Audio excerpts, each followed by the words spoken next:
Good morning, everyone. Welcome to the Federal's inaugural event, Voices That Count.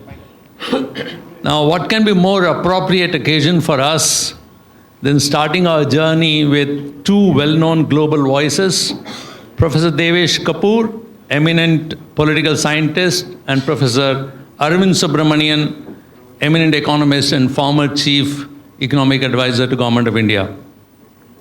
I am joined by Vidya Mahambare, Professor of Economics at Great Lakes, in steering this conversation. Welcome all. A Sixth of Humanity, Independent India's Development Odyssey, is a brilliant book that captures lucidly the 70 years of India's economic history. The book is a must-read for all those who wish to understand India's development journey so far and the challenges we face as we look ahead into the future.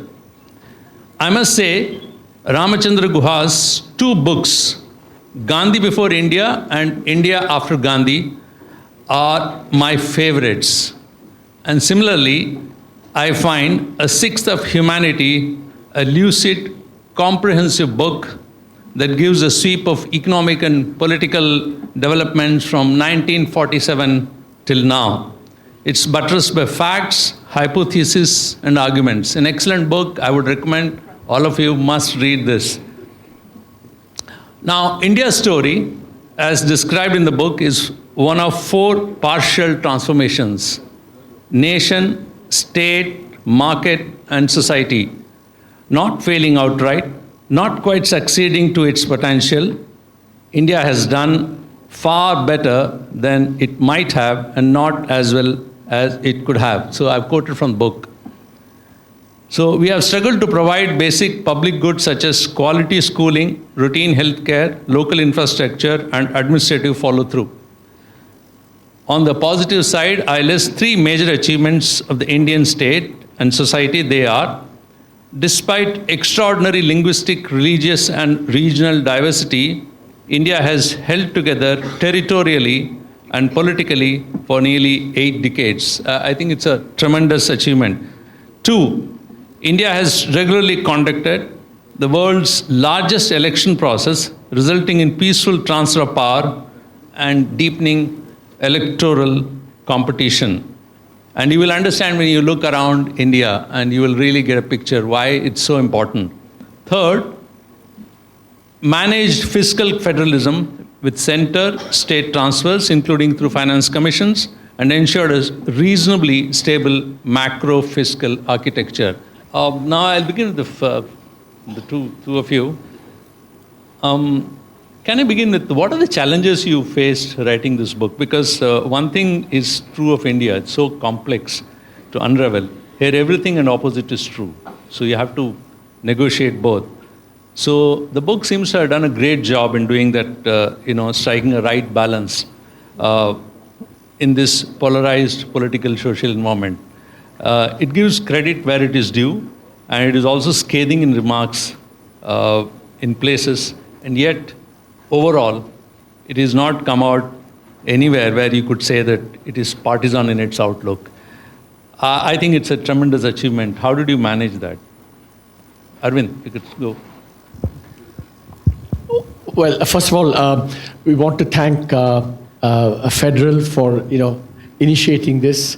Srinivasan, the young Vijay there, a dynamic Vijay who's been also responsible, and of course to Great Lakes Management, and most important to all of you students who've showed up, waded through water and come here. So thank you very much for coming, and I hope we can have a real conversation around this fireside, as it were, which we have to imagine, but I hope you can also engage in the conversation. So the question was, how did we manage to be balanced? That's kind of the question, right? I think that there's actually a very simple answer to that. Let me give the simple answer, and Devesh will give the more sophisticated answer to that. The simple answer is that both Devesh and I feel, almost like a religion, that we must be guided by the data and the evidence. and the arguments should follow from the data and the evidence rather than having strong biases or predispositions which then shape your argument. And so once you have that basic approach, I mean, obviously we all have some biases, some things, but you are open enough and careful enough to say, look, what does the data tell you about all kinds of things? And the book is full of data. So just to give one example, take a thing like per capita GDP. How did India do? And then if you listen today, people will say, fastest growing country in the world, maybe which is true, maybe not. But when you look over the whole 75 years, you can actually, as we try and do here, just to give an example, I think the students hopefully will able to follow this. Okay, so this, for example, is a chart of GDP per capita from 1950 to 2022. And this is a chart which plots actually all the countries in the world. So all the countries in the world are in this chart. So if you were to ask, how is India done? So we have to have some reference or benchmark. How is it done? So we just allowed the data to say, plot per capita GDP over these 72 years for all the countries, and then let's see where India shows up. So for example, in 1950, if there were 100 countries in the world, India would have a rank of the 79th poorest, the other way around. It's, if you rank countries, it's 79 means it's amongst the poorest 21 countries in the world. So it's on that. If you go to 1980, the picture deteriorates from 79th to the 85th. So higher number means you're doing poorer. And then from 1980, 1990 to 2022, it climbs, but it's still 66th in the world. So if you look at this, it's then very easy to say that in the first 30 years, 1950 to 1980, India compared to other countries, actually its position deteriorated. And between 80 and 2022, it improved, but the level today is still not very great in terms of per capita GDP. So if you look at this data, you can actually make a number of fact-driven statements saying, India started very bad, performance in the first 30 years deteriorated, and then it caught up, but it's still a relatively poor country. So that's one example of how the data drives the evidence. Right. Here is a quick supplementary. How do you ensure the credibility of the data? Because, this is, if you see the latest GDP numbers, the current quarter, even IMS has flagged it, saying that, there need to be better data. That's one of the issues. So are you getting, of course, historically you have been getting various, from various sources, but are you getting credible data? So the source of our data we've used, basically the key source is one, which is the government of India's official. It was actually much harder than one might think to build the data over 75 years. You can find for a few years, etc. So a key challenge if you are doing a data-driven book over a long period of time is to have a consistent data where the source is the same, so that if there are errors that will shape the level but not the trends. So that was one. And then you complement it and see if there are other sources, IMF, World Bank, the WTO, do they contradict? So you try and triangulate just to cross-check. So that's one.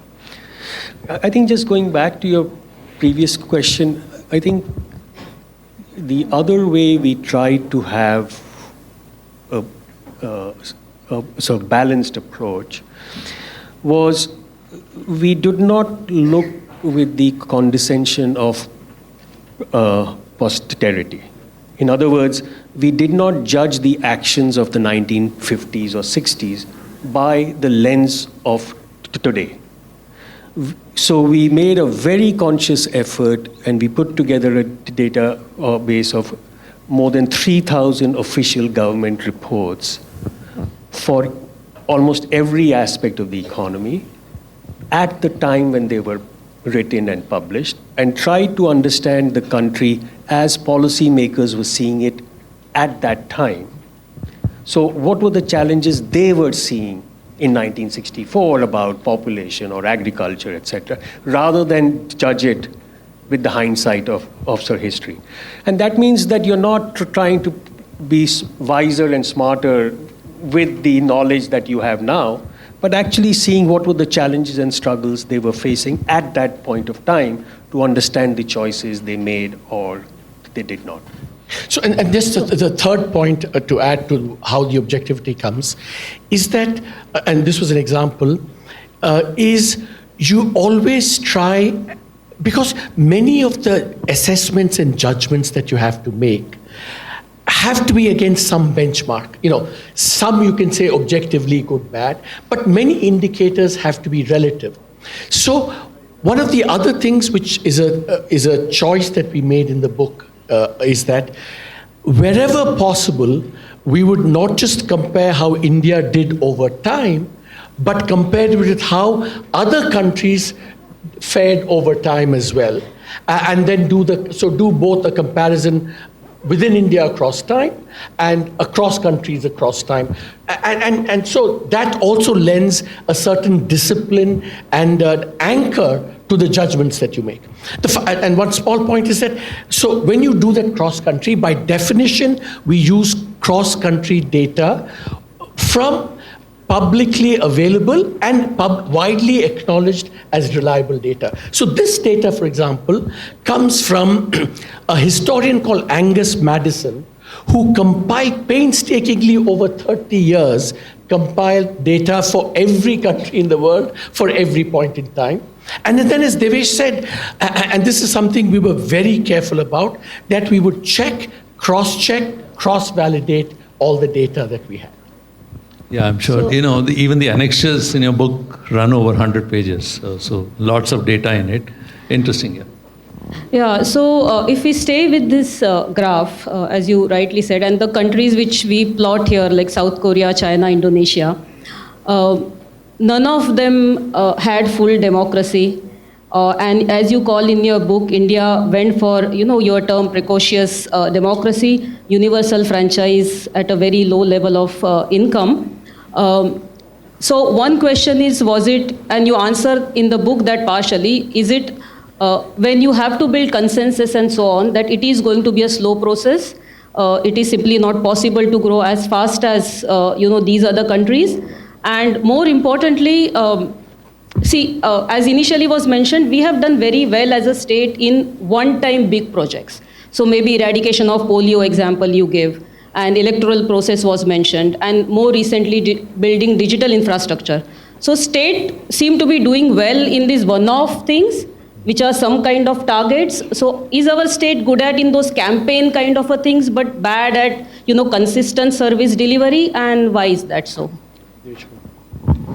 So yes, I mean, if you think of the achievements, right, we don't quite, I think, appreciate just how challenging it is to do a census of more than 1 billion people, where you have to record in a single day everyone's, we have consistently, since independent, run the largest. Every Indian national election is the world's largest election, almost by definition. And so what we show is that these episodes, that the Indian state does well in episodic delivery, or things that require, which have an automatic exit. Mm-hmm. Whereas public health, primary education, sanitation, which require day-to-day attention, the state does not do well. And that's part of a broader argument we make, is that the Indian state is much better at entry, but is not very good at exit. And exit is a self-disciplining device. Without that self-disciplining device, there are fewer or weaker mechanisms to discipline the administrative apparatus. Yeah, the Abhimanyu effect. Sorry, can I just, sorry, go ahead. Abhimanyu effect. Yeah, the Chakravyuha challenge, we call that. So just to, your question, just to illustrate what Devesh just said about, but on the ongoing things like health, education, nutrition, that India doesn't do very well. And that's illustrated in this chart, which is a measure of human development. So it incorporates how much income the average citizen earns, how much education he's attained, what is his life or her life expectancy, and it's all combined in one index. And here you can see that is even worse than the chart that we showed you previously. India begins in, again, this has all the countries in the world. India begins initially number 63, that's 63rd worst country, and it deteriorates to the 79th worst country, and it improves, but it's still the 69th worst country today. And this shows that how modest our achievements have been on these ongoing things that you mentioned, health, education, and a whole bunch of things. And it's a consistent pattern that comes across through many, many outcomes. So, Vidya mentioned this issue about precocious democracy, and this theme actually runs through the book in various ways. It's not just about politics, it's not just about business, whole lot of administration. Everywhere one could see the reflection of that. So the solutions also need to be, if the democracy is precocious, can you please explain why that word you have used? And also, if that is the correct one, then even the solutions need to be sui generis. So haven't we been doing constantly that? For instance, we missed the literacy boat, computerization. So many people couldn't type. That's okay. They went on to cell phones directly. You don't need to type because now you can talk. Similarly, now AI. We haven't yet got a foundational model, but we could become world's largest user case. That's what Nandan Nilekani is saying. So isn't this continuing theme now? Yeah, so we use the word precocious in the sense of, colloquially, when we say a child is precocious, what we mean is she is more mature for her age, right? Compared to her age, she's smarter, etc. She's young, but still she's able to do. And so we use that sense. For instance, if you see this graph, this is a graph that shows how the franchise grows with economic development. So if you look at the quintessential... Franchise is just the right to vote, just to clarify that, yeah.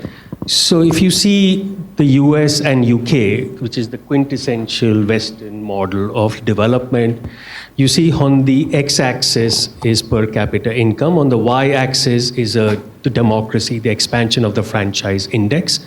And over from the 17th to the 20th century, gradually, you see that as income increases, the franchise extends.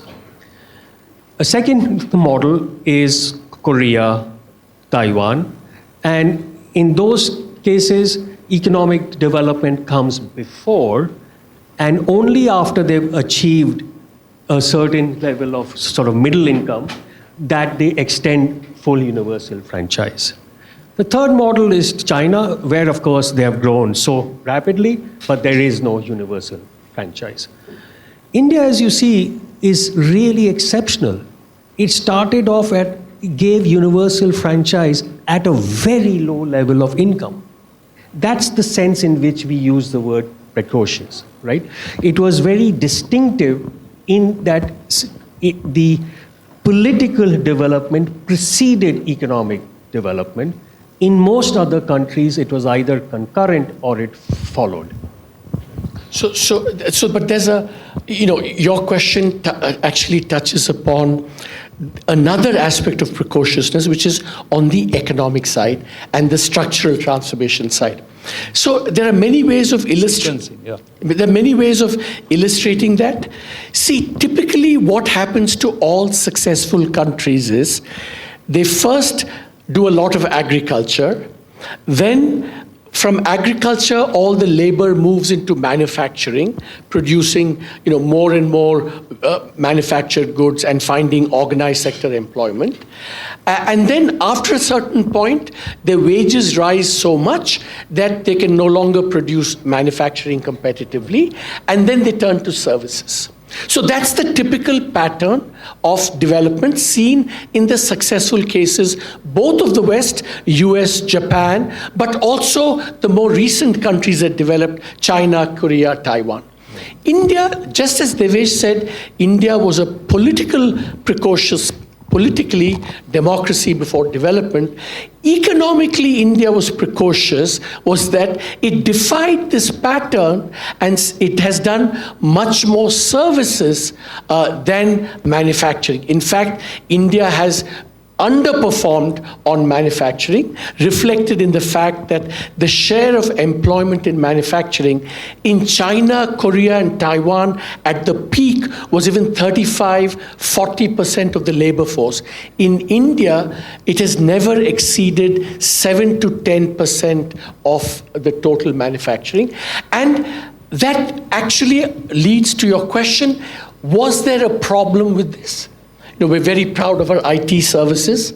The problem, however, is, and this is going to kind of applies especially to you, all of you are going to be guaranteed jobs because you're skilled and you're going to find jobs a lot in IT, in services sectors, consulting, management, finance, etc.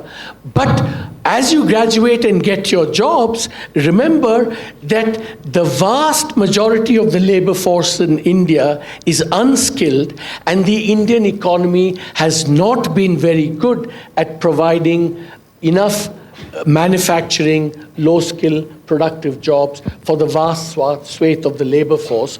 So that's something you should always keep in mind when you think about the Indian economy. Right. So if we dig a little bit deeper into the same theme, if we see states of India, the current prosperous states, if you take Gujarat, Tamil Nadu, manufacturing is highly concentrated in these 4 or 5 states, right? That they constitute almost more than 50% of India's total manufacturing. In these states and earlier West Bengal, manufacturing did reach something like 30% of the GDP. And as these states progress, of course, their share of manufacturing state GDP will fall, no doubt. So if India has to ever reach manufacturing in GDP share of anywhere closer to 25% as Make in India is, doesn't manufacturing must move to the northern belt? Because that's where the manufacturing is stuck at 5% of GDP, and that's where our demographic dividend is. So rather than people having to come here, because if you see all these people and majority young people in Tamil Nadu, they're highly educated now. They don't want to be on factory floors, in the primary survey that we do. So isn't it ideally that the manufacturing should move to where the labor is and where manufacturing share in GDP is less, rather than prosperous states now having more and more manufacturing? What would be your take on that? No, I think that is a very obvious thing. I mean, the puzzle is that labor costs in Bihar or UP are so low. Why is manufacturing not moving? Yes. Right? Especially, and we know, we point out in the book, there's a range of reasons that especially the large Hindi belt, as well as some of the eastern states, why they have not been able to take advantage of labor-intensive manufacturing. And that has a lot to do with the politics of the states, that has a lot to do with the social strife in these states, which makes them unattractive, for business, to go. Now, but even in sort of UP, you see belts like the Noida belt, which is actually a very prosperous, also has a fair bit of manufacturing. But the question is, why is it in such a tiny part of UP? Why has it not spread? And I think that is, we point out, one of the singular challenges, because just UP and Bihar alone account for 1/4 of India's population.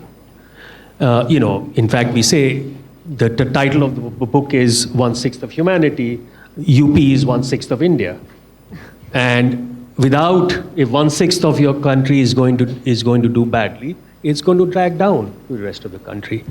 So it's very, very important that these two states in particular do much better than they have done in the past. So I think it's a very good question, a great question, and Devesh has answered most of it. But let's see it from a slightly different perspective, which is the following. So, okay, for reasons that Devesh outlined, investors for many, many years have been much more comfortable dealing with and locating in states like Tamil Nadu, Gujarat, Maharashtra, and as you said, that's where even today, for example, in the last 5 years, a lot of the Chinese investment, like Foxconn most famously, has come to Tamil Nadu, Karnataka, Andhra Pradesh, and it hasn't gone, as you said. But two things. One is, if you go to, and I've been to the Foxconn factory and some of the Apple factories in Sriperumbudur, what you will find is that even though the factory hasn't located in UP, Bihar, Odisha, what has happened is precisely for the reasons that you said, because wages in Tamil Nadu are very high, the labor force in these factories is one, a lot of Tamilian women from Tamil Nadu are working there. And second, a lot of the labor is coming from other parts of the world. So prosperity can spread by capital going to where the cheap labor is, or because capital is comfortable in Tamil Nadu, Karnataka, the labor comes. It's not as good as what you said, but it's at least the second best. Right. But then that leads to what I think is another way in which what Devesh said could happen is, then UP, Bihar, and Madhya Pradesh and Rajasthan can then look up and say, and which is what they're doing now very consciously, hey, how come Tamil Nadu is attracting so much investment? What do we need to do? And that's why the last 10 years, every state has a global investment summit, because they all want to attract this. So at least they're aware of the problem. They still haven't done enough to remedy the problem, but at least that awareness has spread, and I think it'll only get better over time. Yeah. So I have a very important, the data point, which is quite amazing in your book, which you have written. I'll pick it from there. What it says is, 1/3 of India, the south plus west plus Haryana, is actually for 3 decades have had the same pace of rate of economic growth as China, which I found quite amazing. But that's 1/3 of India. It wasn't enough to lift the boat, the remaining 2/3. See, and again, this is the chart. Again, this is something that certainly we didn't know when we started off with. So this is a chart, again, which plots the per capita GDP. Starting in 1980, everyone is at the same point, so that you want to measure the growth rate from 1980 onwards. You see where Karnataka, Kerala, and Tamil Nadu are very close to China. So it's Karnataka, it's peninsular India, Andhra Pradesh, in Telangana, Tamil Nadu, Kerala, Gujarat, Maharashtra, and Haryana. Now, it has grown as fast as China, and also as long as China has grown. So about 30-35 years, these states have grown at about 7-8% per capita GDP growth. So again, the question then becomes, if these states can do it, because we say, oh, China has done much better than India. It's true up to a point. It's not true because 1/3 of India has grown as rapidly as China. So the problem is not why can't India grow as fast as China. The point is why 2/3 of India cannot grow like the Chinas that are within India. And that, again, is the problem of how do these states like UP, Bihar attract the kinds of things that Devesh was saying about how do they attract investment and so on? How do they create the climate? But again, this is a case where the data showed us something which we didn't know before, that we have Chinas within India. It's just they're not enough. So I totally agree with your point that if the capital cannot move to this 2/3 of India because of governance or whatever related issues, labor has to move here. But if we take, for example, Foxconn example that you said, the housing that is constructed here is with the subsidy of the government.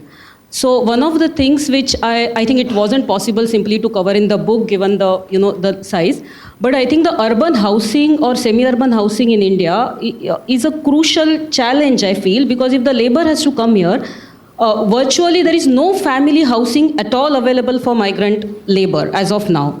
And the housing policy that we have in India, we have housing for all, but we are giving money and subsidizing to build houses in rural India where they have a plot. So are we misallocating the, or building the housing stock where jobs are not there? And, so how do we solve this, urban housing problem without which, permanent relocation is almost impossible. It will continue to be, circular, and families are just getting divided because, one person comes here, rest of the family is in the house which is built by the government subsidy, back home. So how do we overcome this challenge, or what do we need to do to sort out like urban housing or... So first, if you look at what happened in China when you had literally hundreds of millions of people leaving rural to work in the factories, there too, because they have a very strict system, they didn't move with the families. It was always single women or single men. Because in factories on the assembly line, that's your prime labor force.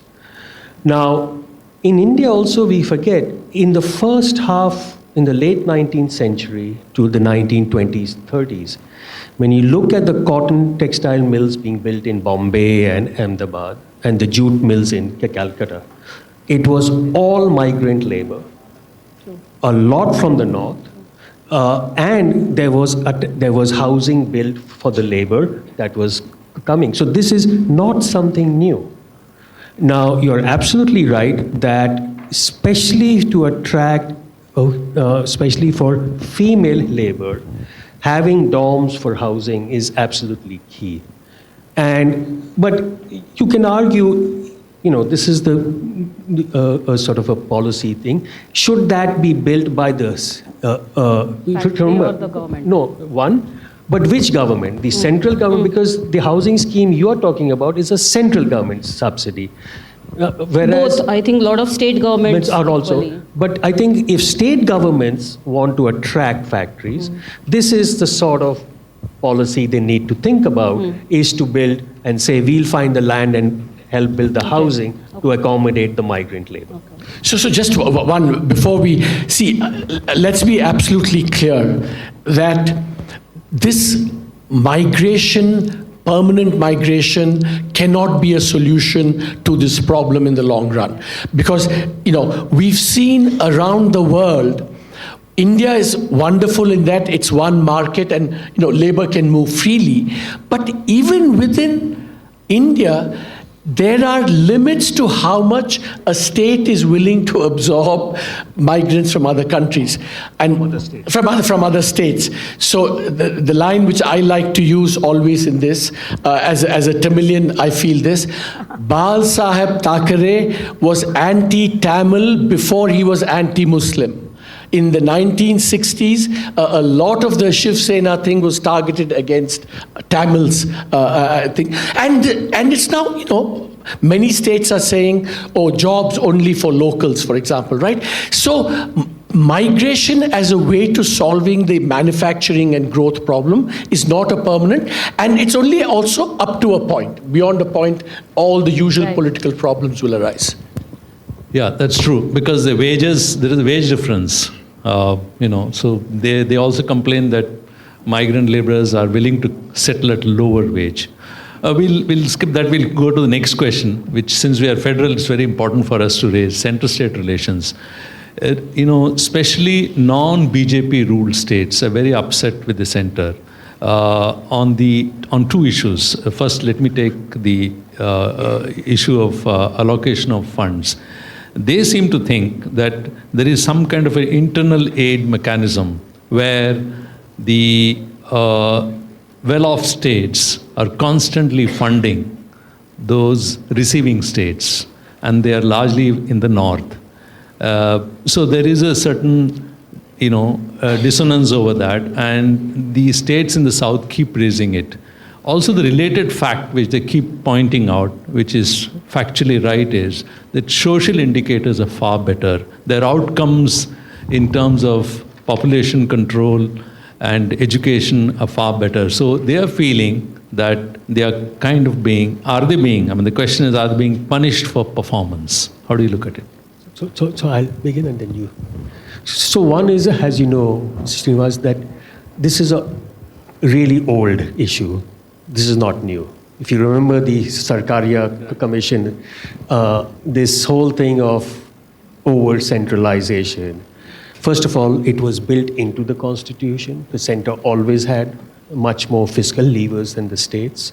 And then whether opposition states were targeted or biased against, that was a big issue from the 70s, 80s onwards, when you had non-Congress governments coming up. So the issue got somewhat addressed or attenuated from the 90s onwards because you didn't have majority governments. So this issue is much more acute when you have a majority government, less so when you have coalition governments, because the coalition partners make sure, right? Now, Isn't that disparity? Yeah, so the second is, the population issue was indeed the case that the South and the West had addressed the fertility challenge much earlier. But we now see a strong convergence. Fertility is declining. West Bengal, as a poor state, has a fertility rate which is the same as the South. So, and UP and Bihar, have not gone down as much, but the decline is perceptible. So the convergence on fertility is undoubtedly happening. Now, the whole issue of this fiscal transfers and how this has happened, I'll turn to it. So I think this is a great question that you've raised, and I think it's very important to kind of place this in context. So again, look at this chart. In any large federal country, all over the world, there will always be some transfer from the richer states to the poorer states, because as a country, you want every state to be able to provide the same level of, health, education, public goods, and that will always be a feature of all federal states to attempt some equalization. It's part of the nation building process.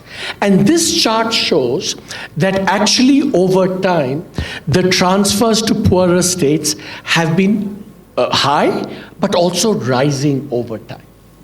So now we come to the real issue, which I think is the real issue, Srinivas, that you raised, which is that if you look at this whole composition, this is this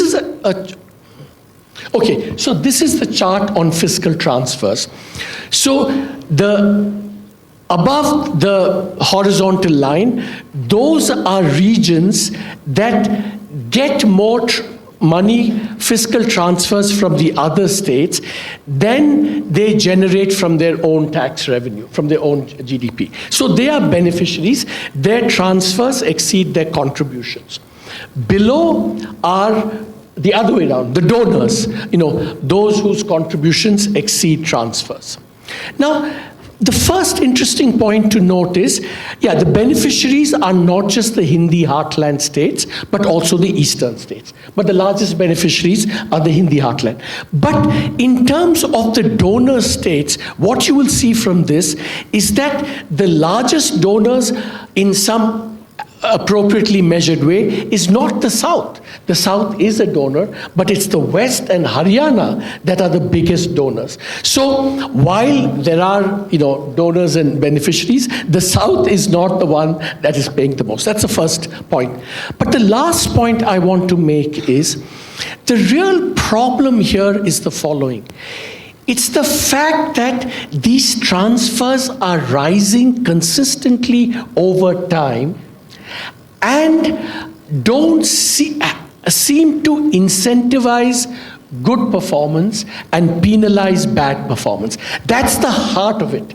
That if there was some limited amount that was being transferred, and if it was somehow related to performance, and also if there's a trajectory for these declining over time gradually, I think it would be sustainable. But the problem is not the level of the transfer, but the fact that it's rising consistently in the face of performance which is not on fertility, Devesh is right, but on economic performance, it's like UP Bihar have grown very slowly, and despite that, they get more and more resources from the southern state. So this political consciousness that somehow underperformance is being rewarded and not penalized, and overperformance is being penalized, I think that's the heart of the political challenge facing. Yeah, that's true. But if you look at the terms of reference of the 16th Finance Commission, 15th Finance Commission had certain recommendations. They were, they wanted some changes. But 16th, we don't even know what the terms are. So shouldn't they be seriously looking at it? Because shouldn't these states get some kind of relief? That's one. But I'll come to another question if you want to answer. But let me answer that because I have a personal. So full disclosure, I have actually, provided some advice to some of these southern states on what they should, pitch to the Finance Commission. And many of these states have made this pitch, and what they've said is, look, we are willing to provide these transfers, but just start correcting it a little bit.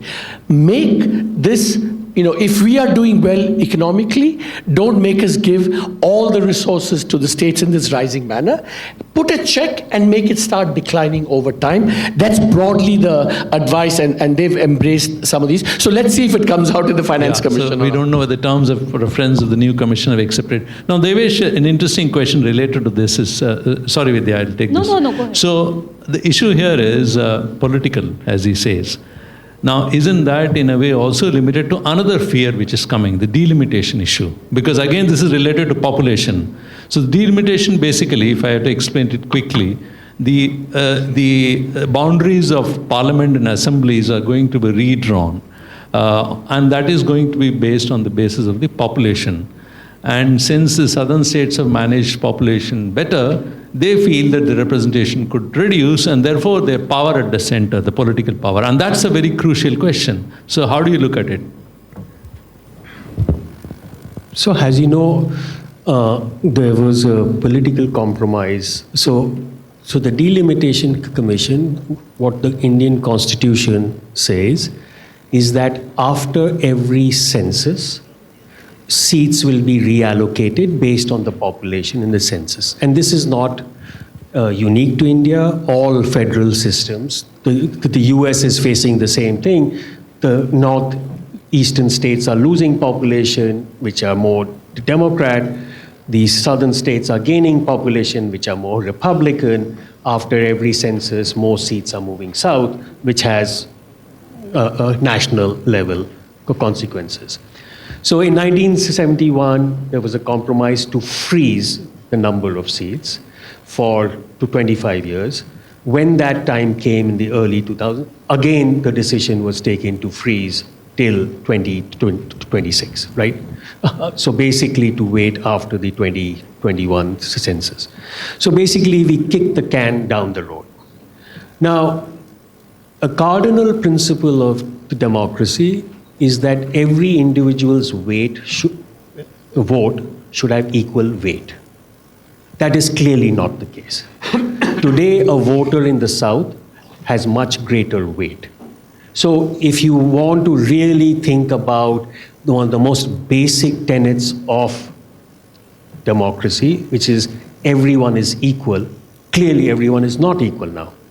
A voter in the South has much more. On the other hand, as Arvind said, that you cannot have a... I didn't get it. How the voter in the South has bigger power in his hand? Because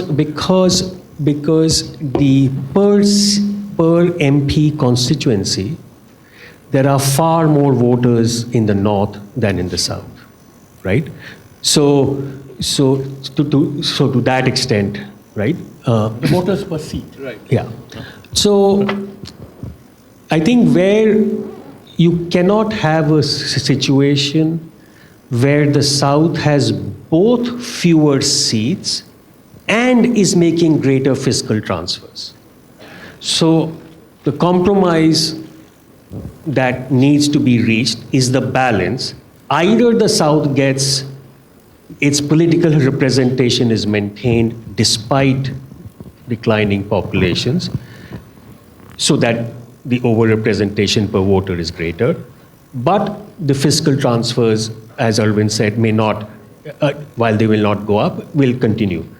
But if it is the case that the North gets both more seats and wants to extract more resources from the South, that is terrible for the future of the Indian federal system. See, I think in all this, there are two elephants in the room which are actually shaping. All this is what we've said, I think, is right. But the two elephants in the room that are making these issues much more salient. One is what Devesh said.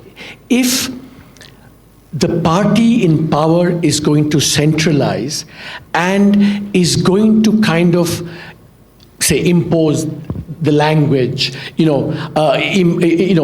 impose a kind of cultural uniformity on all the states, that was not part of the constitutional compromise, right? It's that political centralization and the attempt to foist it that, I think, is the real elephant in the room that's animating what the southern states are saying. The other elephant in the room is the divergent economic performance. If the divergent economic performance continues, these problems will continue. There's no getting away from that. So these are the two big underlying fundamentals that somehow need to be addressed. So I have several more questions, but before that I want to ask you a couple of questions which everyone here can relate to. Group work is very important, and we know that group work many times doesn't go that well. What were the disagreements that you had in which areas when you're working on this book, and how did you go about resolving them for benefit of all of us? Did we have any disagreements? Then there was a perfect team without any disagreement. No, so look.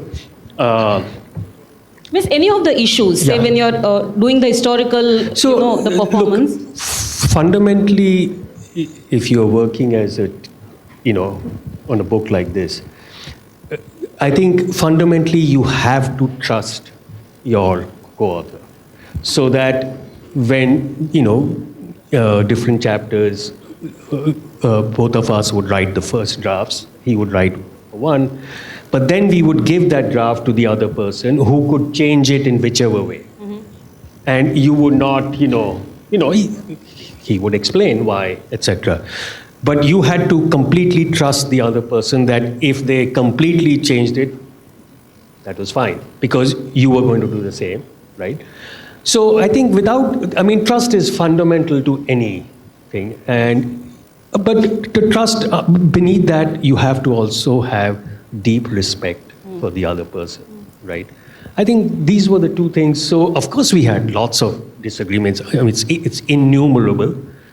But that's the part where you have reason, data, argument, you argue, and you reach a compromise, hopefully. Just to agree with everything that Devesh said. We only shouted at each other 3 or 4 times over 5 years. So, that's not bad going in this process. See, I think the other thing is that this is the advantage of fundamentally, because there has to be some fundamental ground rules that we accept, on which you can add the differences and then try and solve them. One of those fundamental agreements that we had is the data should speak and drive the argument. So if we disagree on something, if Devesh produces data saying, no, you're wrong, I have to accept it. Similarly, if I produce data says wrong, then he has to accept it as well. So there are these commonalities that we share. And I think the last point I would make is that the whole point of the book, of a book like this, is the fact that we have some common understandings, but we have come with fairly distinct and complementary perspectives. He's a political scientist. He looks at the world in a certain way. I'm an economist. I look at the world in a certain way. But the reason we wrote this book is to say development cannot be explained either by political scientists alone or by economists alone. And how do we then show the world that by coming together, we can have a richer story about Indian development? Yeah, I think that illustrates the point of how important the diversity in any team is, and trust and respect. So fantastic takeaway, I think, for our audience.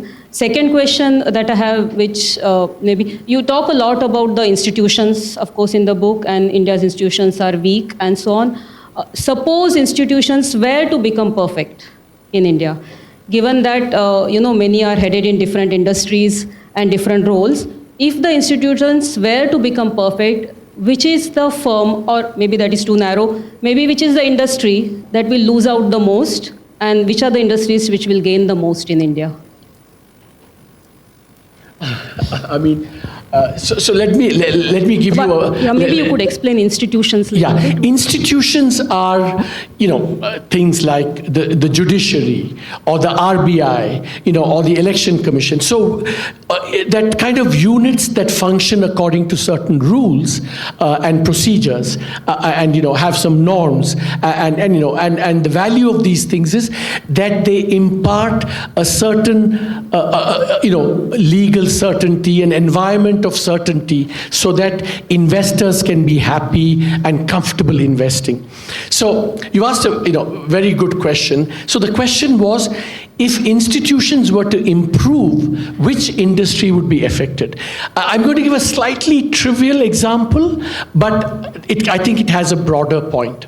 So my wife in the last 3 weeks has been trying to fill a certain form, Indian embassy form. And believe me, she and I spent 3-4 weeks, 100, 200 attempts at trying to fill the form. So I mentioned this to one of my friends, and he said, one of my younger friends, he said, boss, if you go to YouTube, in every language of India, including Bhojpuri, they will give you detailed instructions on what is wrong with this form, where the error will come, and how you must get around these errors. So if the institution of government bureaucracy improves, this jugaad industry will be finished overnight. And so there are lots of jugaad industries in India which I think flourish because there are all these imperfections in complexity of rules, imperfection of institutions, and so and therefore the jugaad industry will be very powerful to prevent this improvement in institutions. Yeah. I think the industry that will lose the most is politicians.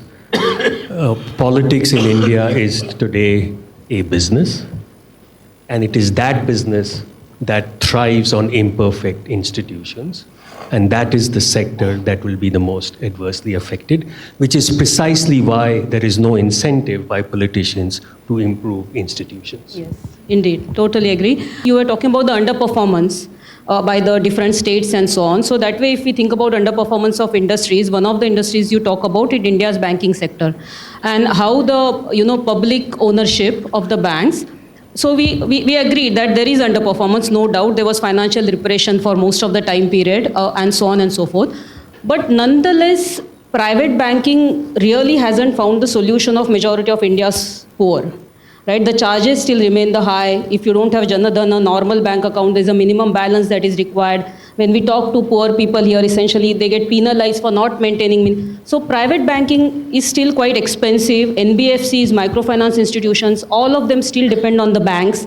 to get the funding. So before we do away with public ownership, or reduce public ownership, which I agree with, but once we do that, how do we ensure that real financial inclusion does happen by the private sector banks? It's a great question. And here's a chart that shows the red line is the return on assets of private banks, and the black line is the return on assets of public banks. And generally, if you listen to Warren Buffett, his objective benchmark is that the return should be 1 plus, being conservative here is 1%. So if you look at this, the public sector has consistently underperformed not just the benchmark, but also the private sector. Now, then the question is the public sector underperforming because of it is doing these social functions that private sector is not?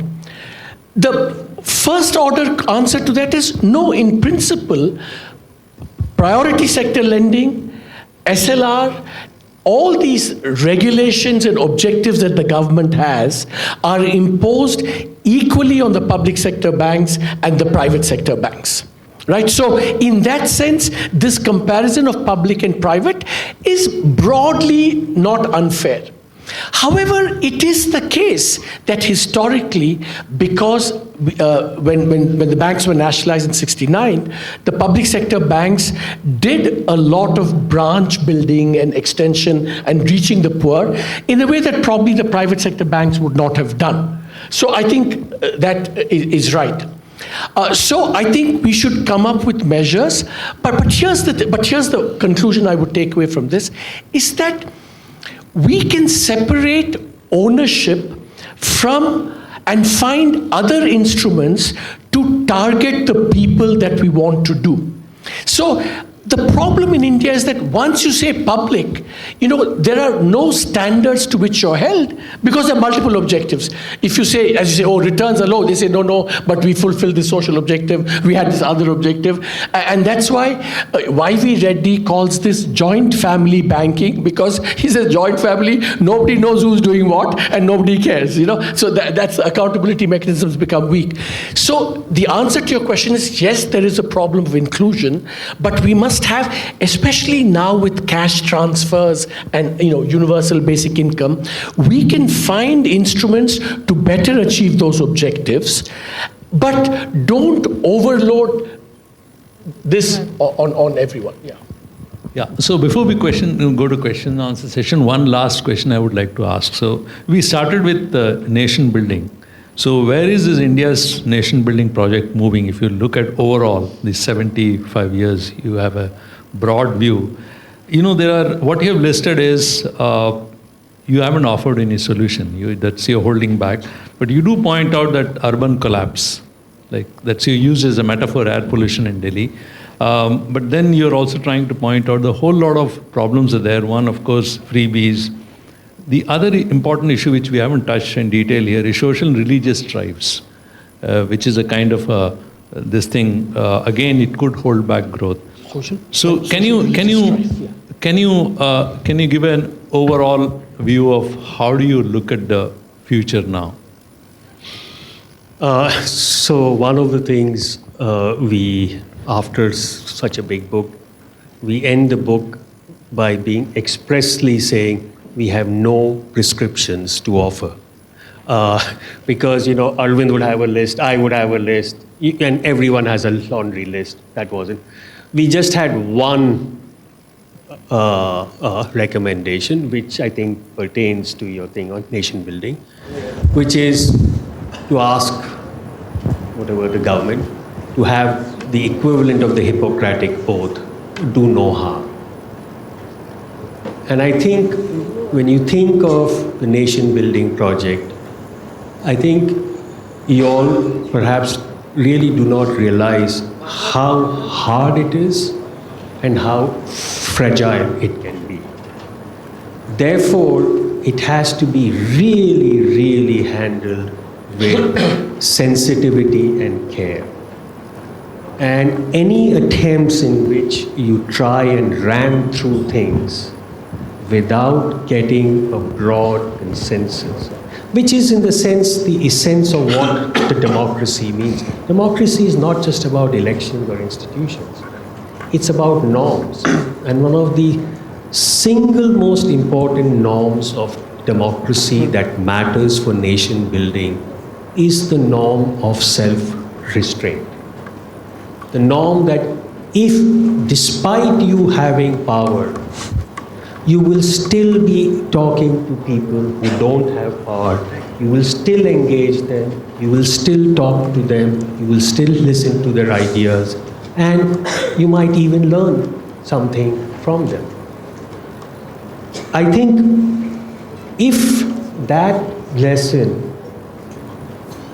is lost or forgotten, one of the most unheralded achievements of independent India, which is to build a nation out of so much diversity, so many challenges, and all you have to do is to look around the neighborhood.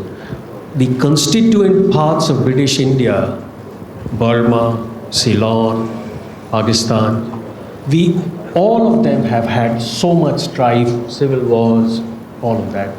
India has avoided that despite being much more diverse than any of these. So I think that's the way in which we sort of link our recommendation of doing no harm, like for nation building, handle with care. Just add just 1.5 small points to what Devesh said. I think this is where the comparative analysis helps. I mean, the achievement of nation building from such diversity, Devesh pointed to the neighborhood. But if you also look around the world, the former Soviet Union, similarly large diverse country, broke up. Former Yugoslavia, large diverse country, broke up. Myanmar, as he said, in the neighborhood, Nigeria didn't break up but had a civil war, etc. The former Sudan, same problem. Former Ethiopia broke up. So unless we see this in a comparative context, we don't recognize how great this achievement was. The last point I would say is that in that institution building, that the institutions we have created, the nation, is India as a harmonious federal structure, relationships between the center and the state and between the states, what we call, cooperative federalism. If you look going forward, every problem of India of any consequence, whether it's the air pollution problem, whether it's the power problem, whether it's the agriculture problem, whether it's in fact the migration problem, will have to be done cooperatively between the center and the states. And so if that basic trust amongst center states gets eroded, all the future challenges will be that much more difficult to overcome.